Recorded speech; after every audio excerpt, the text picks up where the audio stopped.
लोकसभा निवडणुकीनंतर सुद्धा काँग्रेस आणि ठाकरे गटामध्ये पुन्हा एकदा खडाजंगी सुरू झाली आहे। बंडखोरीनंतरही सांगलीमध्ये काँग्रेसच्या स्नेहभोजनाला विशाल पाटलांनी उपस्थिती लावली असून यावर ठाकरे गटाने नाराजी व्यक्त केली।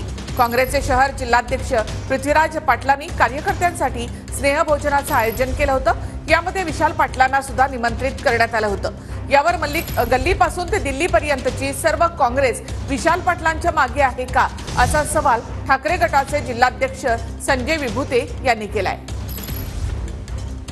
काल घेतलेलं स्नेहभोजन हे काँग्रेसच्या जिल्हाध्यक्षांनी घेतलं, याचाच अर्थ असा की अधिकृत गद्दारी केलेल्याचा पुरावा हा त्यांनी या ठिकाणी दिलेला आहे। म्हणून आमची काँग्रेसच्या पक्षश्रेष्ठींच्याकडे मागणी आहे की पहिल्यांदा काँग्रेसचे जिल्हाध्यक्ष पृथ्वीराज पाटील यांची पक्षातून हकालपट्टी करावी।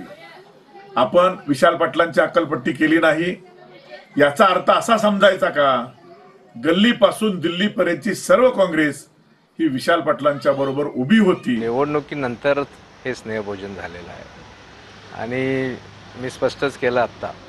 आणि खरं म्हणजे ज्यांना दीर्घ पल्ल्याचं राजकारण करायचं आहे आणि त्यांनी एका निवडणुकीवरनं हे भाष्य करणं मला योग्य वाटत नाही।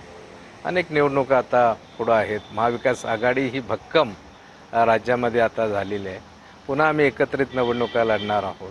त्यामुळे त्यांची काही तक्रार असेल तर बंद खोलीमध्ये त्यांच्या वरिष्ठांकडे त्यांनी करावी। आमचे वरिष्ठ ते वरिष्ठ एकत्र बसतील आणि या संदर्भामध्ये निर्णय